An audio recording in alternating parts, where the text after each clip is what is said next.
मुरादाबाद विकास प्राधिकरण ने आम जनता की सुविधा को ध्यान में रखते हुए नक्शा पास कराने की प्रक्रिया को और अधिक सरल बना दिया। एमडीए के सचिव अंजुलता ने बताया कि अब नए मानकों के अनुसार नक्शा स्वीकृति की प्रक्रिया को आसान और पारदर्शी बनाया गया, जिससे आम नागरिकों को भवन निर्माण की अनुमति जल्द और सुगमता से प्राप्त हो सकेगी।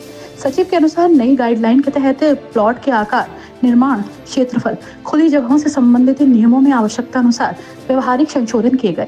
इससे न केवल आमजन को लाभ होगा, बल्कि अनावश्यक फाइलों के चक्कर और भ्रष्टाचार की गुंजाइश भी नहीं होगी। इसके साथ ही कंपाउंडिंग प्रक्रिया को भी सरल बना दिया गया।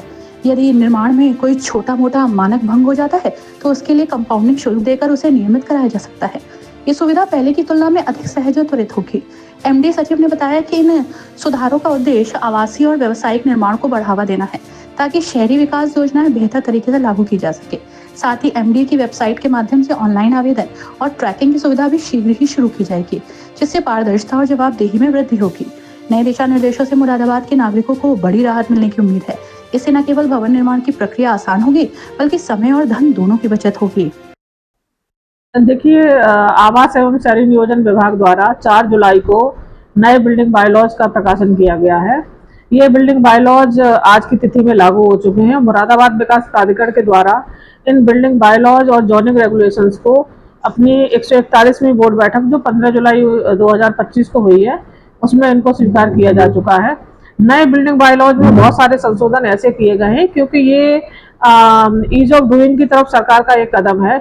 इसमें जितनी भी कंपाउंडिंग्स है या फिर मैप पास करने की प्रक्रिया को और ज़्यादा आसान बनाया गया है। जो सड़क की चौड़ाई है उसमें सरकार द्वारा छूट दी गई है। साथ ही सेटबैक को भी कम किया गया है।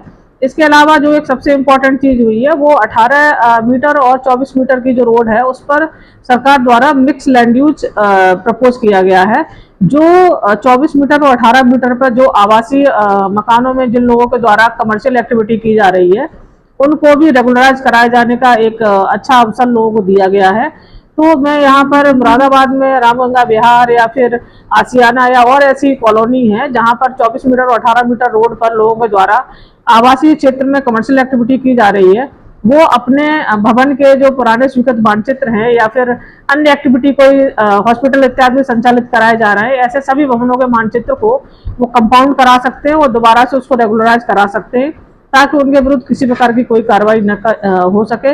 इस संबंध में मुरादाबाद विकास प्राधिकार 1 महीने के लिए अभियान भी चला रहा है लोगों को डोर टू डोर अवगत कराने के लिए कि वो अपने मानचित्र अधिक से अधिक संख्या में प्राधिकरण में अपने जमा करें और मतलब जो नए बिल्डिंग बायलॉज से लाभ जो आम जनता के लिए दिए गए हैं उसका फायदा उठाएं।